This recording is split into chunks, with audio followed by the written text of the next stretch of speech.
जय झूलेलाल। मुंहिंजो नालो आहे सायरा मेघानी। मां तव्हांखे हिकु सिंधी पोयम ॿुधाईंदमि।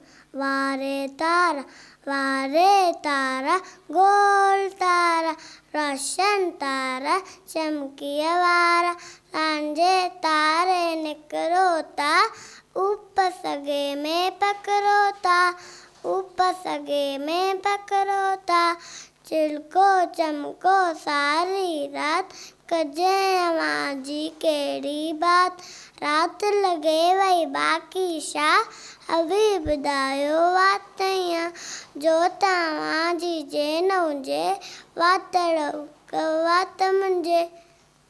वारे तारा गोल तारा, रोशन तारा चमकीअ वारा, असांजे तारे निकिरो था, उप सॻे में पकिड़ो था, उप सॻे में पकिड़ो था। Thank U.